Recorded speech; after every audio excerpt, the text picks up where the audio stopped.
Selamat datang kembali.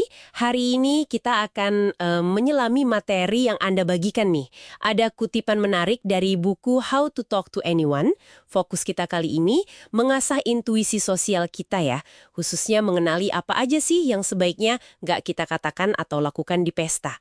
Tujuannya jelas, biar Anda semua bisa lebih luwes gitu ya dan nyaman saat bersosialisasi di keramaian.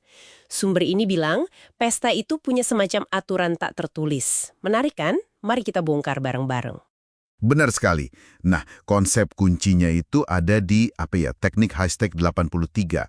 Pesta itu dianggap surga aman, sacred safe haven gitu istilahnya. Sumber ini menekankan pesta itu bukan arena buat debat kusir atau transaksi bisnis yang serius. Ini tempatnya basa-basi ringan, bangun koneksi santai, bukan buat konfrontasi. Tujuannya ya menjaga atmosfer tetap positif, menyenangkan buat semua. Oh, jadi semacam zona netral ya ini. Berarti kalaupun ketemu orang yang mungkin katakanlah kita kurang sreg gitu ya di sana, tetap harus pasang senyum. Kedengarannya agak kaku sih. Iya. Mungkin kedengarannya gitu ya, tapi sumber ini menggambarkannya sebagai strategi orang sukses. Mereka sebutnya big players atau big cats. Mereka ini pintar misahin urusan gitu. Pembicaraan yang berat, yang konfrontatif itu disimpan buat waktu dan tempat lain yang lebih pas. Ada contoh menarik loh, ada perusahaan yang sampai melatih stafnya agar ya jangan pernah debat sama klien di pesta. Karena suasana santai gitu malah bisa bikin masalah kecil jadi besar kalau salah penanganan. Intinya sih jaga keharmonisan suasana aja.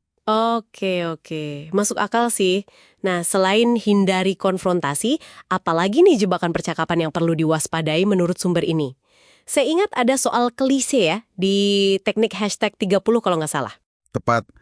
Menggunakan ungkapan pasaran atau klise itu ibaratnya kayak pakai baju yang sama dengan 10 orang lain di pesta itu. Bikin Anda kurang menonjol, kedengarannya biasa aja gitu. Apalagi di lingkungan orang-orang yang mungkin udah terbiasa sama ide-ide orisinal ya. Klise itu bisa kasih kesan kita kurang usaha atau kurang punya pemikiran unik. Jadi bukan cuma soal kedengaran membosankan ya, tapi juga soal kesan yang kita tinggalkan gitu. Terus, gimana dengan godaan atau ejekan ringan? Kadang kan suka ada tuh celetukan soal fisik misalnya. Ini poin penting nih di teknik hashtag 33. Sumber ini sangat tidak menyarankan kebiasaan menggoda atau mengejek fisik, kayak komentar soal perut buncit atau rambut yang mulai tipis, ini dianggap perilaku kucing kecil, little cat gitu istilahnya. Tindakan yang kelihatannya sepele tapi bisa menyakitkan dan malah bisa berbalik merugikan citra Anda sendiri. Contohnya nih, godaan yang dianggap polos sama yang ngomong, bisa jadi meninggalkan luka atau jadi catatan hitam buat yang dikomentari.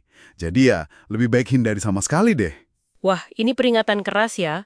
Termasuk juga soal menyoroti kesalahan kecil orang lain, kayak di teknik hashtag 79 itu. Contohnya Miss Dawson yang numpain kopi. Kadang kan kita refleks ya pengen bantu atau komentar biar suasana cair gitu. Betul. Refleks kita mungkin pengen nunjukin simpati. Atau ya itu tadi, mencairkan suasana. Tapi, menurut sumber ini, tindakan terbaik saat ada orang bikin kesalahan kecil, misalnya kesandung, numpain minum, atau bersin keras, itu justru pura-pura nggak lihat atau nggak dengar. Mengomentarinya, meskipun niatnya baik, itu malah akan memperbesar rasa malu orang tersebut. Secara nggak sadar, itu ngingetin semua orang pada kerapuhan manusiawi yang sebenarnya pengen kita tutupi di depan umum. Jadi, mengabaikannya itu justru bentuk kesopanan tertinggi dalam situasi kayak gini. Ini agak berlawanan sama intuisi ya, tapi saya bisa lihat logikanya sih. Terus, gimana kalau situasinya kita ketemu orang terkenal atau orang yang sangat penting di pesta?